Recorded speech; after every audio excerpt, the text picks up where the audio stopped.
उत्पत्ति का किताब उसका 13 अध्याय 5 और 6 में वहां लिखा है, 7 तक पढ़ेंगे, यहाँ पे पढ़ना है।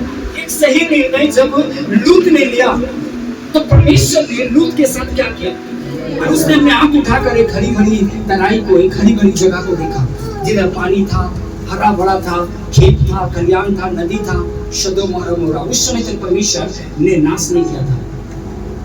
अब्राहम के साथ लूत जब चल रहा है तो अब्राहम के साथ चलने के कारण परमेश्वर ने लूत को बहुत आशीष दी।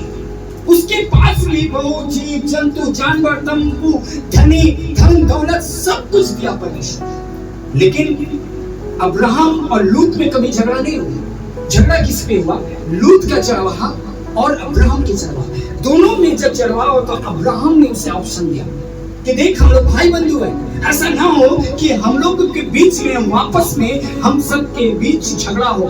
वहां पे कुछ ऐसे लोग रहते थे, हालेलुया, जिसमें नाम धराई होने ना पाए, इसलिए तू दाएं जाएगा तो मैं बायां जाऊंगा, तू बायां जाएगा तो मैं दाहिना जाऊंगा। और लूत ने अपने आप को उठाकर क्या करा, उसमें वो तराई वाला देश को देखा और वो चला गया। हालेलुया। जब उसने एक सही निर्णय लिया अब्राहम के साथ जाने के लिए, तो परमेश्वर ने अब्राहम के साथ साथ लूत को भी आशीषित किया और बढ़ाया। लेकिन जब उसने एक गलत निर्णय लिया,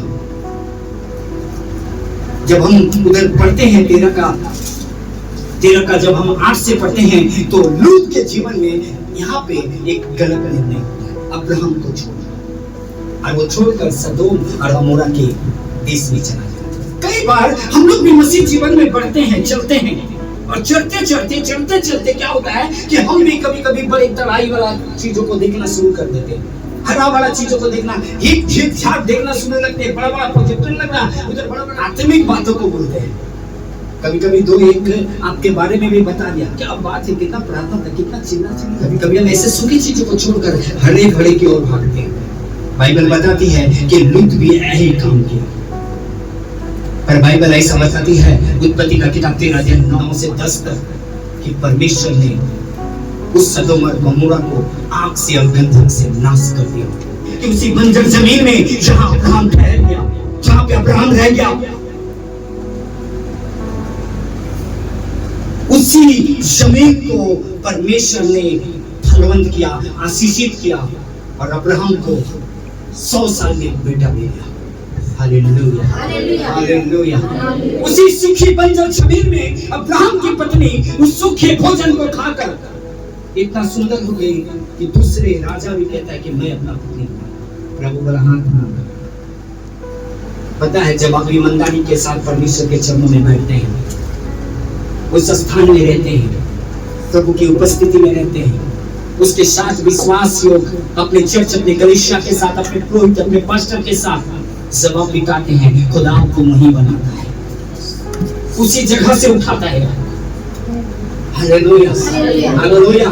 कुछ पल के लिए तो आप भी उसके साथ बड़े बड़े भविष्यवाणी और बड़े बड़े हीलिंग करने लगते हैं, और बाद में पता चलता है कि आप भी उधर ही गिर के उठा पड़ते हैं।